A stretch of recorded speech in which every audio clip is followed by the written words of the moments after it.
Armstrong Williams on the right side. Armstrong. Don't curse, speak English. Armstrong. Virtuous society. Armstrong. I dare you to listen. Hey, turn it up. Hey. Armstrong. Get on the right side. Armstrong. Elevate your mind. Armstrong. I'm Armstrong Williams on the right side. Armstrong. Yo, man, it's your boy K.O. And you're tuned into the most conservative of our brothers. Armstrong. The Armstrong Williams Show. Please give me a break. Grow up. Oh, had a blast. And NOLA. Great time at the Super Bowl. Just a great time. Returned this week. Just beautiful, beautiful, beautiful.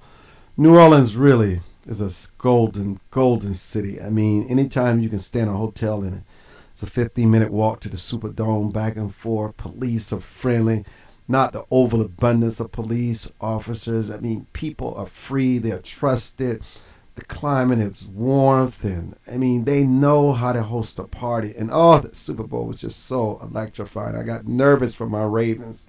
Real nervous. But I'm glad it was a tremendous game. It was just a tremendous game. I just had a wonderful experience. Just a wonderful experience. Man, I don't know what the turnout would have been had the 49ers not gone for that 2-point conversion. Kaepernick has a future. But let me tell you, Joe Flacco is the man. I mean, he was making some passes. I was like, is this Flacco? He's taking no flight. They were aggressive. It was electrifying from start to finish. They did nothing conservative during the entire 4 quarters. If they had not been aggressive, they would have lost. And boy, did the 49ers come back. And I actually think that Beyonce and all that music and all those outages that they were using caused the blackout. Oh, it was dark up in there too. But I must give my people, we the people, credit. You all sure know how to handle a crisis. Many props to we the people. Hello, Armstrong. I'm calling my own name. This is the Armstrong Williams Show. Welcome, everybody. You know, conservative media critics are pushing back on President Obama's suggestion that Capitol Hill Republicans would be more inclined to work across the aisle if they were not punished on Fox News and other outlets of doing so. I wonder if he could say the same thing about people on the liberal bend. I mean, I don't know what the president is doing, actually. The president made the comments in an interview with the New Republic when he was describing the difficulties in crafting bipartisan legislation. I was just stunned. The criticism of certain media outlets comes after Obama struggles to strike a comprehensive fiscal deal and faced early resistance over his new gun control proposals. But look, let's talk to the experts. Man, let me tell you, I'm so glad that Fred Lucas is in the house on time, the right frequency. Anyone who loves talk radio will love this book, according to Mark Levin, the story of the talk radio giants who shook up the political and media establishment. Man, is it unusual, Fred? Welcome to the show that a sitting president just in a unashamedly way just attacks the media, just certain media. Yeah, hey, thanks for having me on. Yeah, this was an interesting thing in the past week. Really, talk radio has been sort of thrown into the news and the political mix of sort of football because, as you recall, going back to the president's first term, it started out, he came in talking about how Rush Limbaugh was the quote, leader of the Republican Party. That was turned out to be a strategy by the Democratic Party to push that. What's more interesting this time around is that we're seeing the president actually do it himself, mention Rush Limbaugh, mention Fox News, and so forth. Is this a strategy? Because I noticed Mary Landrieu out to political surrogates. Listen, let me just tell you, it's not just the president. I heard Mary Landrieu say we did not have a budget deficit. We have a problem with Fox News telling us we have a budget deficit. Right. As if it wouldn't be there. As if that budget deficit would just disappear otherwise. So talk about this thing called talk radio and the conservative media and why people are so afraid of it. Does it mean that it's really that powerful, making such progress and forces people to be honest about what the president's true policies are? Well, it's something I do get into in the book, the right frequency. It's a point that there are people who make who have made those comments along the lines that it's more, things are just too polarizing. They're too polarizing now. There's a degree of that that's true, that maybe things are more polarizing now. But, I mean, that's in part because there are more parameters for debate. And there was a time before talk radio, which sort of launched an alternative media universe. Before talk radio became big, you sort of had a very narrow confines of debate, which were largely dominated by sort of more liberal-leaning mainstream media outlets. So it was okay when it was dominated by the left? Yes. For the most part, you definitely had conservative politicians, but you had conservative politicians that were pretty much had to answer questions within the confines of a left-wing point of view. And now that's kind of, it hasn't disappeared, but it's expanded where you don't just have one point of view being pushed. Talk about talk radio from the Reagan era to the Clinton era and how much it has changed. Yeah, you said the Reagan era or the Clinton era? Well, let's talk about it from the Clinton. You really go into it in detail in your book about talk radio, how it was transformed during the Clinton era, because it was really transformed.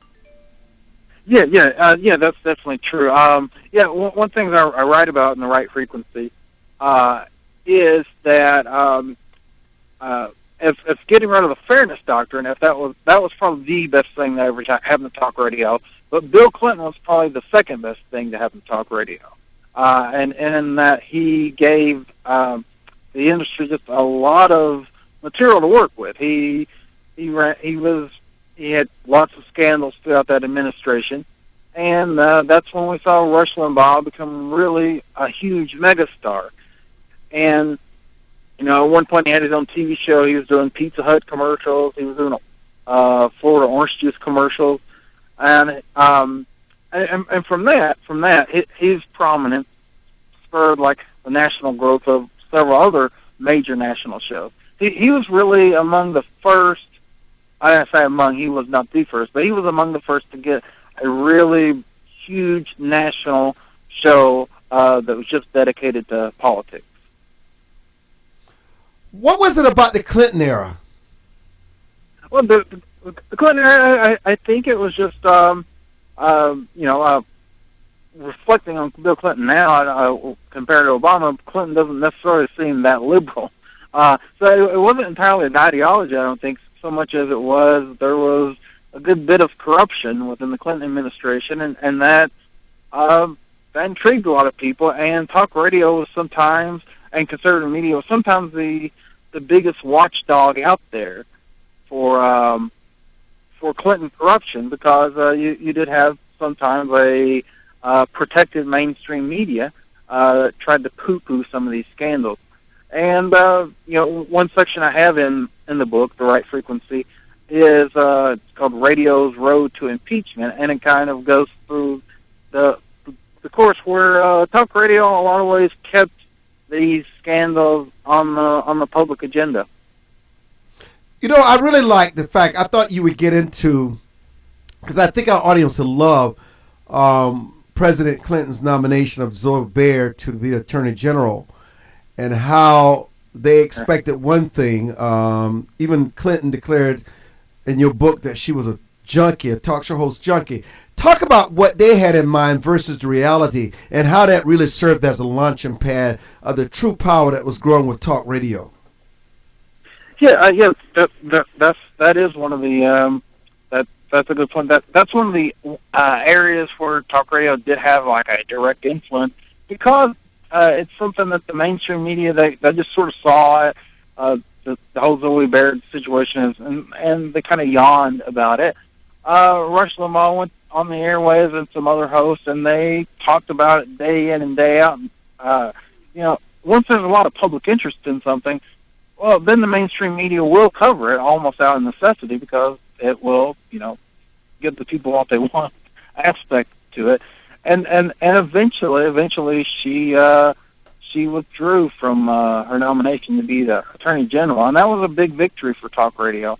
And the book goes forward into the healthcare issues and Clinton's try at healthcare reform, and some of the other aspects where talk radio really drove the agenda and the debate during the Clinton years. You know, I was stunned. It just really takes me back when you mentioned in your book that after the health care bill died, Hillary Care, about how the Kaiser Foundation surveyed members of Congress and congressional staff to find that 46% said talk radio had been the most influential media source during the health debate, and just 15 said the New York Times, and 11 the Wall Street Journal, and 9% it cited TV, and just 4% for the Post, the Washington Times, and LA Times.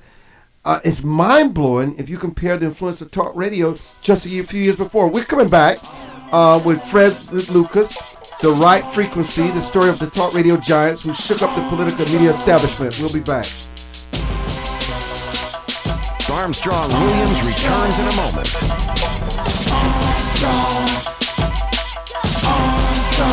Hi, this is Armstrong Williams. Just like the Affordable Care Act seeks to ensure people with public or private coverage can find high-quality health care, AAA911health.com offers consumers you with access to better information, quality care, and big-time savings on your health care. Yes, big time. AAA911health.com offers a 90-day money-back guarantee. That's right. If AAA911health.com haven't saved you money, guess what? They will pay you back in full your membership with no questions asked. Just tell them Armstrong Williams sent you to AAA911health.com. For more information on the Armstrong Williams Show, please visit our new website at www.rightsidewire.com. There you can find his syndicated column archive, view live streams, and get your favorite conservative pundits' views on the current issues affecting the American people. From building wealth to foreign policy, stay connected with Armstrong Williams and his colleagues at the all-new www.rightsidewire.com. Hi, this is Armstrong Williams. What does it mean to be conservative? Freedom of speech, freedom of free enterprise, freedom of assembly, less government, less taxes. As a matter of fact, a flat tax. Everyone should pay proportional tax. It doesn't matter whether you make $100 million or $10,000. Everyone should pay their 10%. Everyone should have something at stake in this American economy. I'm Armstrong Williams, expressing what we mean by conservative traditional value. Does your school, team, church, or charity need a new fundraiser? Do you need to work out of your home or part-time? Are you a small business that can use an additional revenue stream? Then you need Yellow Llama. Do you need affordable web services or tools to enhance your existing business? Are you a graphic artist who wants to create a revenue stream with your art but not get ripped off? Then go to www.yellowllama.com. America must change course if we hope to survive and save the American dream for our children and grandchildren. How do we fix Social Security and Medicare? How do we cut government spending? How do we reform health care? How do we simplify the tax code? The Heritage Foundation has a bold plan that tackles these tough problems using common sense solutions that leave partisan politics on the sidelines. Find out how we can save the American dream at savingthedream.org, paid for by the Heritage Foundation. Hi, this is Armstrong Williams with an opportunity to own a piece of paradise in Nassau, Bahamas. Spectacular land prices, 8,000 square feet, 20,000 square feet lot, affordable prices, hilltop properties with views of the magnificent sea. Just call 242-677-3120 or 3121 or go to info@rightsidewire.com and leave your information. Where heads of state, sports, entertainment, and political celebrities meet. You're listening to Armstrong Williams. And welcome back to the broadcast. Talk about talk radio with those percentages, 46% when it was at the apex of its influence. And how long did that continue? I'm sorry, what was the question again? How long did that influence when they were at the height of their influence? How long did it continue, and when did it start to wane?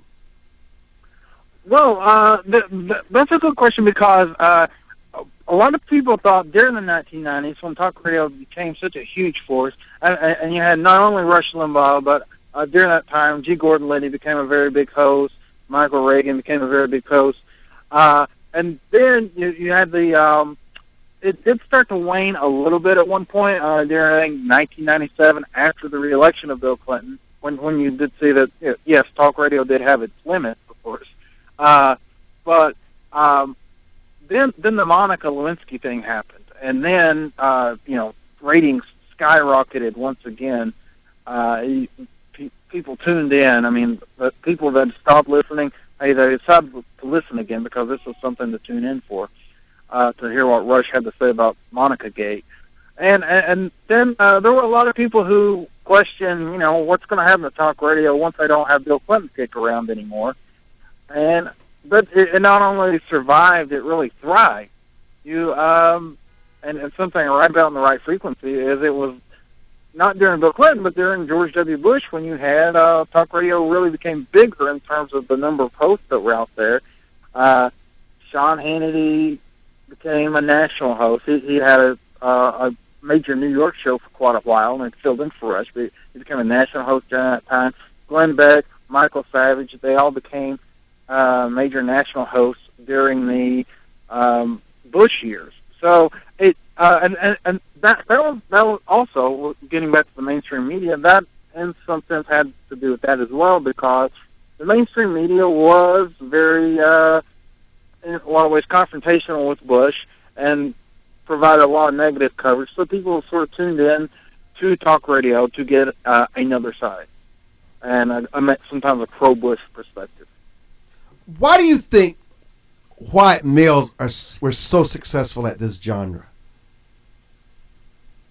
That's it could be that they leaped into the market earlier. I'm not really sure. It's why is it that white males can say what they say, but black conservatives can't, and yet white conservatives can build the audience, the revenue to support it, and yet black conservatives are so maligned, are labeled, and especially by the liberal media. Yeah, that does seem to be more of a problem among the left. That they do not want. Much of the left does not want anyone of color or women, for that matter, really to stray from the Democratic Party talking points. You mean the plantation. You mean the plantation. And you can see that with various members of Congress. Congresswoman Marsha Blackburn is one example that comes to mind, and Michelle Bachmann and some others who, if you get off the talking points, then you are often labeled and smeared by the Democratic Party. Why do you think talk radio did not have a major impact in the most recent presidential election? Well, yeah, it did not, because that's true, and I don't know if that means that the influence is entirely waning, or it's I think not, in the sense that it did have an influence on the Tea Party. It's not the only influence, but it clearly, even in the nominating process, talk radio did not have a huge impact in the sense that Mitt Romney was a nominee, and he was probably the least favorite of most of the talk radio hosts if you took a poll on that. One aspect, though, in which it became a focal point, and I think Obama sort of tried to make, and the Democrats tried to make, Rush Limbaugh very much the issue in the 2012 campaign, or part of that, when they lionized Sandra Fluke as this great hero who had been victimized by Rush Limbaugh, and he probably he said himself that he went over the top in what he said about her, but that is one area where talk radio did have an influence within the election, I think. What But would yeah, be? it did not, certainly, obviously did not sway the result. No, it did not sway the results at all. Or did the results that it swayed are never discussed, like the state houses, the governors, the races where somebody else is just, they measure everything a success in terms of the presidential race. And if you look at the map, if Republicans keep on with their game plan, the electoral college and landscape is going to change pretty soon. Well, one thing I do get into, there's a chapter in The Right Frequency, just called, focuses on local successes at the state level and, local level, where these hosts, sort of unsung heroes that you don't always hear about. But in Tennessee, there were a talk radio show hosts that got the public galvanized to oppose and defeat an income tax in that state. That state only has a sales tax. In North Carolina, they stopped an increase in the taxes. Talk radio was really the driving force behind the Gray Davis recall of the governor of California in 2003, and so those were some major issues as well. And talk radio can have hit home and those type of things. And I think it is a little harder to. When you're dealing with a national presidential race, for any one media to completely sway the entire electorate. But certainly in congressional races, and from what we've seen, I think 1994, that was called the Limbaugh Congress. Rush Limbaugh was made an honorary member of the freshman class after that new majority came in, and then 2010. I think you did see a lot of talk radio hosts, both nationally and locally, that became sort of advocates for the Tea Party movement, and they weren't the only advocates, but they helped get people out there, both the talk radio show hosts and also those who were, doing the online community. What would be former mayor of New York, Ed Couch's legacy? Because you do mention him in your book. What about Ed Koch? What would be his legacy? You do mention him in your book. Yeah, right. He was among the, there is a chapter in The Right Frequency about liberal hosts. He was one of those, though he wasn't all that liberal as Democrats go, probably. But he did not have it doesn't have a huge presence in this book, which is maybe unfortunate. I mean, he in terms of just radio, he was a major political influence, but I think there was a time when he sort of moved more to the right later on in his life. Even though he always remained a Democrat, he did endorse George W. Bush, I know, in 2004. It seems like he became wiser. Yeah. It became wiser with his age, I suppose. I didn't really.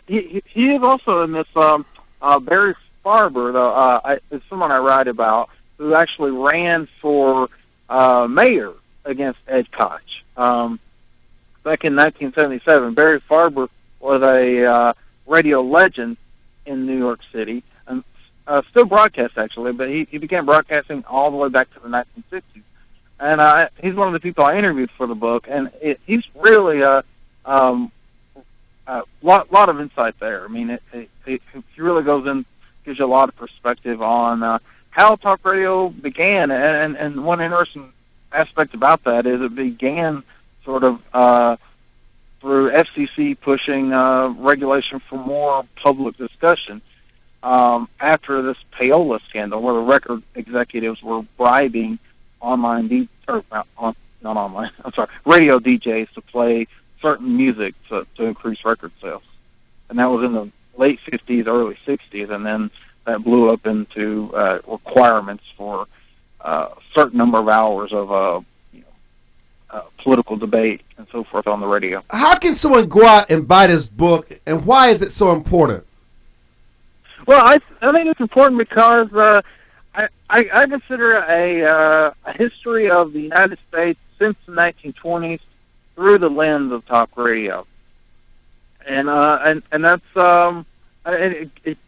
gives a glimpse into not just talk radio, but how so much of American politics was shaped by talk radio, and also how talk radio reacted to various events. I mean, because this book goes all the way back to the 1920s and the 30s, the 40s, the Great Depression.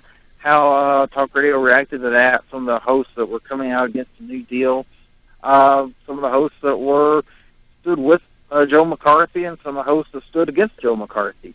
On forward through the 1960s, the 70s, and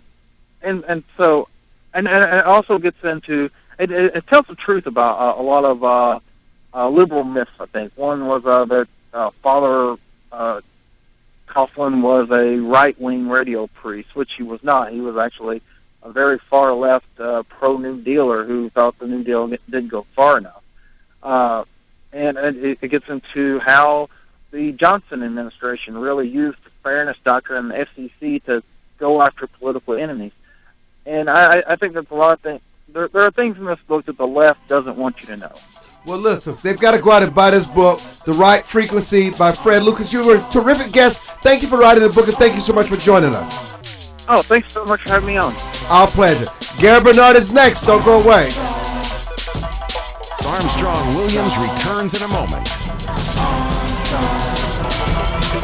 For more information on the Armstrong Williams Show, please visit our new website at www.rightsidewire.com. There you can find his syndicated column archive, view live streams, and get your favorite conservative pundits' views on the current issues affecting the American people. From building wealth to foreign policy, stay connected with Armstrong Williams and his colleagues at the all-new www.rightsidewire.com. Life is full of unexpected changes. Everyone has potential to do wrong. And when they choose to do it, contact the Bucksell Group for your private investigation needs. TheBucksellGroup.com or by phone at 202-243-9746. Whether there's an instance of a cheating spouse, child custody, process service, or security, don't continue suspecting. Get closure so that you can move on with your life. Visit TheBucksellGroup.com now or call 202-243-9746. If you think it's happening, it probably is. To travelers along the road of life who have fallen asleep at the wheel, to the many who woke up in time to avert disaster and get back on the righteous path. For the ones who crashed and survived and now adhere vigilantly to a virtuous and righteous path. Finally, Armstrong Williams' much-anticipated new book, Reawakening Virtues, gives his insights into these daily challenges and much more. Reawakening Virtues is available in bookstores and at Amazon.com. Join the millions of Americans who pursue one of our country's finest traditions, from hunting to sport shooting. Since 1871, the NRA has grown as a service organization involved in all aspects of shooting sports and is a proud defender of the Bill of Rights. Join today to begin taking advantage of exclusive membership offers and discounts, including up to $25,000 in insurance coverage. Contact the NRA today. Call 1-800-672-3888 or visit nra.org. Most Americans simply have never been taught the basics of money management, let alone how to secure their financial future. But there is hope. Financial Education and Literacy Advisors, also known as FELA, does what others don't. FELA teaches financial education. If you'd like more information about providing a financial wellness program for your employees, or a credit-bearing college course in personal finance, or other valuable programs, please visit myfela.com. That's myfela.com, or send an email to info@myfela.com. Elder Chicks is an exciting part of the fastest growing segment of the population. Women in their 70s, 80s, and older who are mastering the art of a senior life. We're no longer unseen and unheard. We're providing role models for each other and the baby boomers who are fast approaching retirement. Join our virtual community. Hit www.elderchicks.com on your computer keyboard.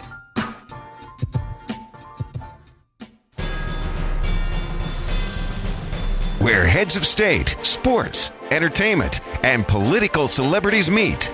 You're listening to Armstrong Williams. And welcome back to the broadcast. Thank you so much for joining us. Dr. Barnard, how are you today? Dr. Barnard. Yes, sir. Good afternoon to you. How are you, Armstrong? I'm good. Doesn't a resilient anything creates typical resiliency, whether it's the animal kingdom, whether it's the plant kingdom, whether it's the water kingdom? Of course, the family kingdom will do the same.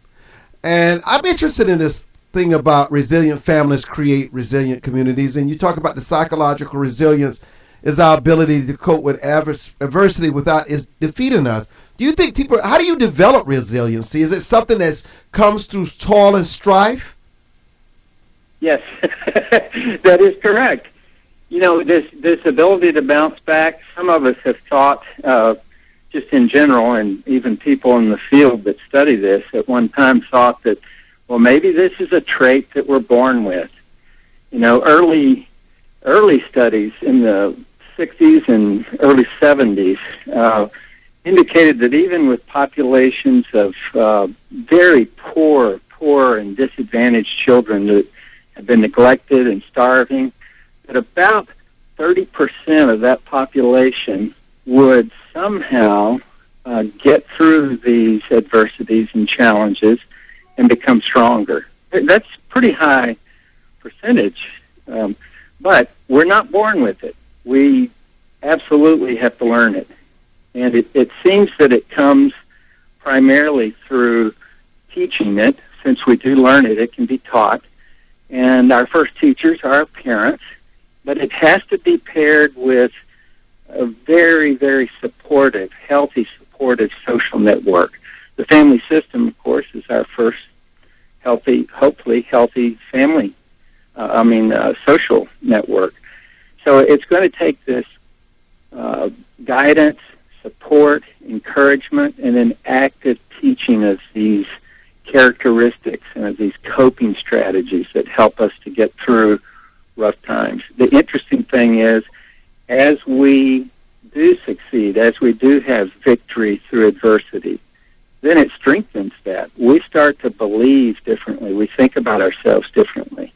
So the next time adversity comes our way, we make this cognitive appraisal. We think, or our beliefs come to the surface, and we decide, can we make it, or should we give up? And the more we've succeeded, the more we go to, but of course we can make it. In fact, this is an opportunity for growth. And that's the difference between people who tend to flourish among adversity and those that are defeated by it. That's the basic difference. There are other factors, of course. You know, it reminds me of a quote I once heard, and I'm sure you're familiar with it also. I heard someone say that they were talking about their path of life and how it was just filled with a lot of strife. And they were talking about resiliency, right? Mm-hmm. And in talking about resiliency, they said, I have not failed. I just found 10,000 ways that won't work. And once I found the one that would work, I was a success story. And that was from the American inventor Thomas Edison. And what he was telling us about was the thousands of prototypes of the incandescent light bulb before he finally got it right. And since the prolific inventor was awarded more than 1,000 patents, it's easy to imagine him failing on a daily basis in his lab. I think it was at Merlo Park? Yes. And so I think what you're saying to us that in every aspect of our lives, that in spite of struggling with failure, if that's what you want to call it, is that you can never let it get the best of you, and all of these failures, which are can be in the tens of thousands or the hundreds.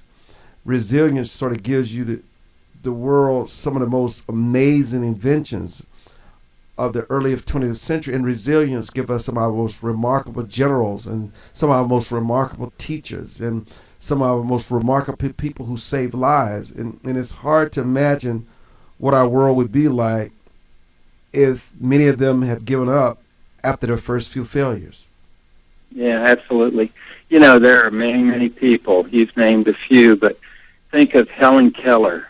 Think of Nelson Mandela. If you read the stories and can even grasp what they must have gone through, and that's the difficult part, just having any kind of understanding of what that would be like. And not only did they make it through these tough times, but they did flourish. They grew, they lived life to their fullest, and they contributed in very, very meaningful ways. And I think the difficulty is most of us are not taught specifically the skill set that we need, and we're not encouraged and supported. We don't have parents and mentors and people. I mean, we have them around, but they're not actively engaged in this process of proactively teaching this, holding our hand, walking us through the minefield of all of these challenges, and getting to the other side and looking back and saying, I did it. I never thought that we could do this, but we did it. And that means something, and that is consolidated in memories. It's a big part of our mental health, emotional health. So the next time when we get this pressure, instead of breaking, we tend to bounce back like a spring. And that is a very important construct or aspect of health, whether it's physical, emotional, spiritual, social. So this is such an important thing, and it really is something that is being taught. There are big movements throughout the world in different countries to proactively start to teach this. It's a big part of this new vision of positive psychology. Instead of looking at pathology and illness and all the negative side, it's saying, well, what does it take to really thrive, even when there's adversity, even when there's a hurricane and a flood that wipes out everything that we have, or a tsunami, or a divorce, or a death, or my parents are alcoholics and they're never around and they abuse me. And if there are people around that can step up and be surrogates to take our hand and encourage us and teach us that, yeah, it can be done, I think it's something that we see is learned. And, you know, one of the things that I think we understand in this popular culture is sports, athletic events and sports. And championship teams, championship folks, they develop this resiliency. Another way of viewing it is mental toughness. In sports psychology, it's actually something that is worked on proactively with skills building to become mentally tough, to expand the zone of comfort, the optimal zone of performance. And if athletes, if world-class musicians can learn this, yeah, they're driven, and yeah, they're motivated, but we all can learn it. We just, you know, one of the things is just engaging in the discussion, and that's one of the things I hope that your radio show and this opportunity to just open the discussion, and why it's so important for people who are listening to engage in it. Start thinking about it. Call in. Let's start looking at this in various ways. It's the same thing that occurs in the learning process, in this dynamic process of developing resiliency. It's the same thing that happens in these dialogues that we have. We start to view things differently when we hear something, and we think about it, and then we bounce it back off of someone else's views. So this is a pretty rich and fertile field right now. You know, I was listening and hanging on your every word, and you know, for me, you know, of course, my life has been blessed. I mean, I would never say anything opposite of that. But you know what? While I'm told that at every turn, let me just tell you something. My life has been very public. I've dealt with some very tough things. Well, society would consider it tough. But you're right. You know, it prepares you, and it's so programmed in your mind that you actually look forward to the battles. You look forward to the challenges, and things that people would consider to be a challenge and a barrier, you would just consider it as nothing. I mean, and sometimes I say to people, wait until the real battles and the real wars come along, because you're not really fighting it. You're not even fighting a skirmish, man. You know, and I realize that a lot of people have not been battle tested. They've stayed within a comfort zone. And I got to tell you, that's what's wrong with America today. People have gotten too comfortable, and they don't rely on themselves and their own gifts of reasoning and figuring things out, because they have allowed others to do it for them for so long. Many have gone from being invisible to becoming victims. Mm-hmm. Yeah, it's an easy thing to do, and it's, you know, we've talked about this in the past, in fact, some last week and the previous week, about avoidance. Oh, I'm sorry, callers. I didn't know you were holding. I'm sorry. I didn't know I had callers. I had no idea. We are taking calls. We're coming back. Dr. Gary Barnard. We're talking about something very important here, creating resiliency. We'll be back. Don't go away. Armstrong. Hi, this is Armstrong Williams. Just like the Affordable Care Act seeks to ensure people with public or private coverage can find high-quality health care, AAA911health.com offers consumers you with access to better information, quality care, and big-time savings on your health care. Yes, big time. AAA911health.com offers a 90-day money-back guarantee. That's right. If AAA911health.com haven't saved you money, guess what? They will pay you back in full your membership with no questions asked. Just tell them Armstrong Williams sent you to AAA911health.com. For more information on the Armstrong Williams Show, please visit our new website at www.rightsidewire.com. There you can find his syndicated column archive, view live streams, and get your favorite conservative pundits' views on the current issues affecting the American people. From building wealth to foreign policy, stay connected with Armstrong Williams and his colleagues at the all-new www.rightsidewire.com. Does your school, team, church, or charity need a new fundraiser? Do you need to work out of your home or part-time? Are you a small business that can use an additional revenue stream? Then you need Yellow Llama. Do you need affordable web services or tools to enhance your existing business? Are you a graphic artist who wants to create a revenue stream with your art but not get ripped off? Then go to www.yellowllama.com. Anderson Brothers Bank, a family-owned and operated establishment that blends traditional personal service, local market awareness, and advanced technology to meet the financial needs of its customers. Visit abbank.com or call 843-464-6271 to see how they can assist you with your banking needs. Anderson Brothers Bank, celebrating 75 years of community banking, the way it should be. Stability right in your backyard since 1933.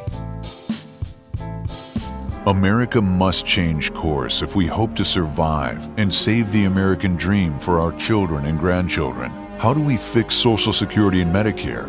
How do we cut government spending? How do we reform health care? How do we simplify the tax code? The Heritage Foundation has a bold plan that tackles these tough problems using common sense solutions that leave partisan politics on the sidelines. Find out how we can save the American dream at savingthedream.org, paid for by the Heritage Foundation. Join the millions of Americans who pursue one of our country's finest traditions, from hunting to sport shooting. Since 1871, the NRA has grown as a service organization involved in all aspects of shooting sports and is a proud defender of the Bill of Rights. Join today to begin taking advantage of exclusive membership offers and discounts, including up to $25,000 in insurance coverage. Contact the NRA today. Call 1-800-672-3888 or visit nra.org. Where heads of state, sports, entertainment, and political celebrities meet. You're listening to Armstrong Williams. You know, some people truly seem to be more resilient by nature, but like most things, resilience is really a trait which Dr. Barnard believes that can be developed. And I think some of the things, if you're going to develop toughness, the ability to bounce back, the ability not to be defeated, you got to really feel good about who you are, when you look in the mirror, and not in some non-substantive way, you got to really feel good about yourself. You got to develop real self-esteem, and you got to maintain relationships. I think relationships and how you maintain those relationships really show much of your character, who you are, and you got to show appreciation. You know, you got to be able to focus on the good things in your life and not dwell on problems that will keep you.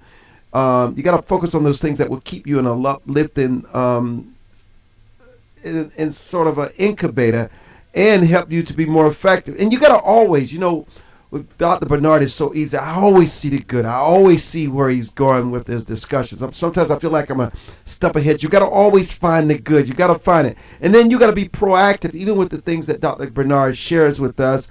And you got to be able to accept certain circumstances that you cannot change. You cannot conquer everything. There's some things you got to realize, you know what? I'm out of my element. I just cannot do this. And that is it. And then you got to develop the kinds of skills and that are realistic to achieve the kinds of things in your life. And you got to think long term. You just can't think for now. You got to take a long term view, and you got to think about things in a broader context. And then another thing that I think that we can all learn from Dr. Barnard is that, and it's the beauty of this show, is that you never stop learning. You never stop learning, Dr. Barnard.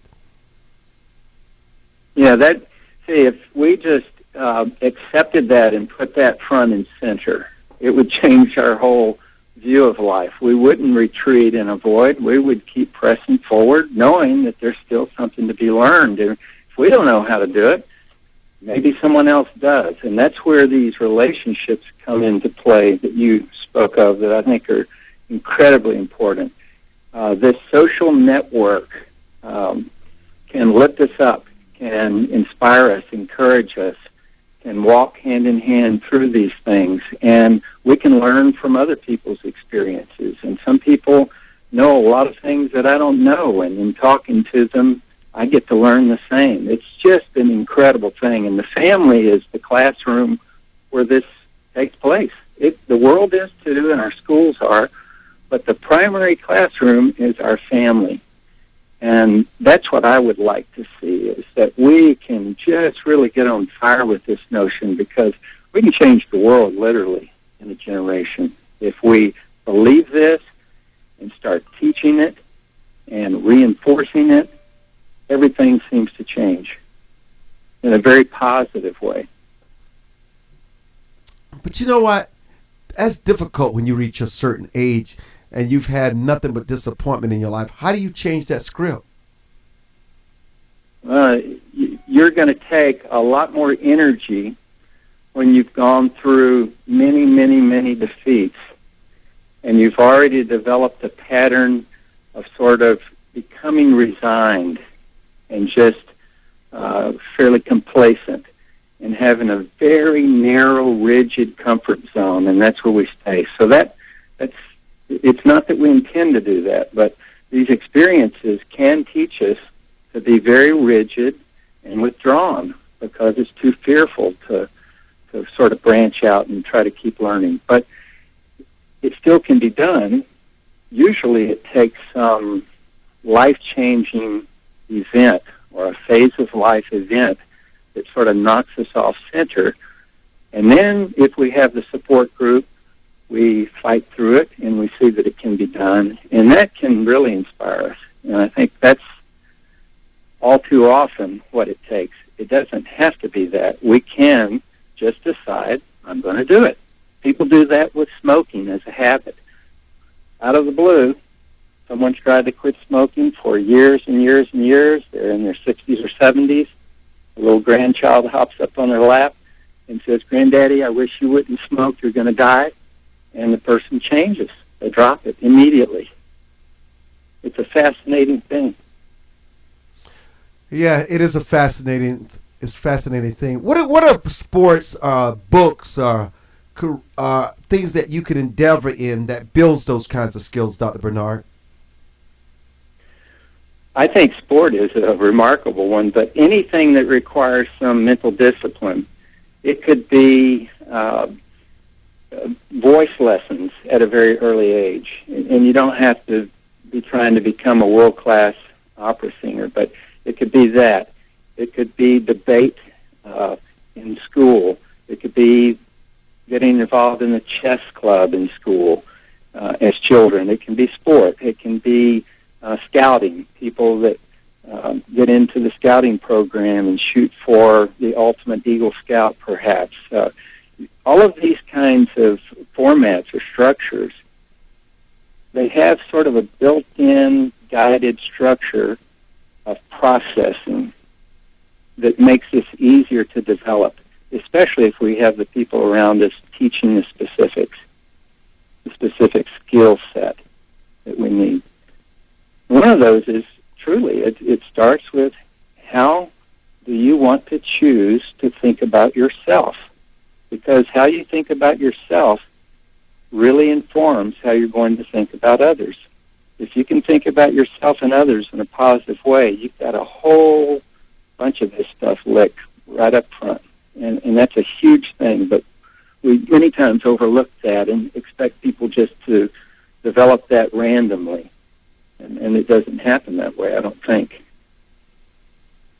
Yeah, that is true. Why does it seem that women are sometimes better at it than men?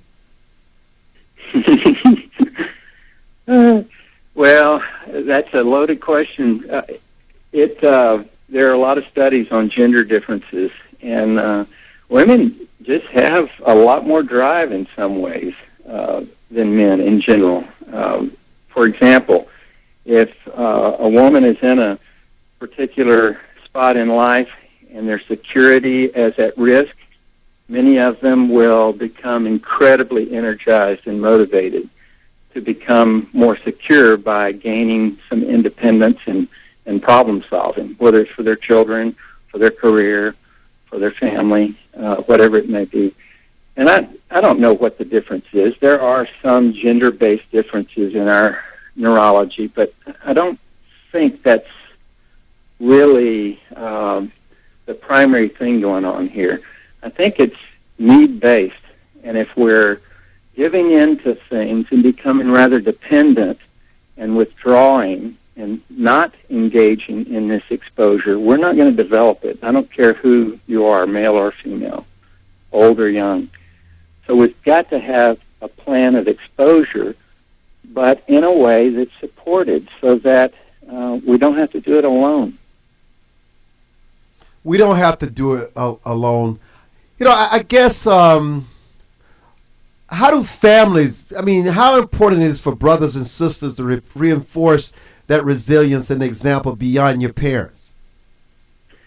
It's very important. I think if an older sibling, for example, sees a younger sibling being bullied, even if they've bullied their younger sibling, you watch them. Most will jump right in the middle of that, and they'll help them out. It may be they'll actually fight with that person, but they'll step in and they'll say, no, this isn't going to happen.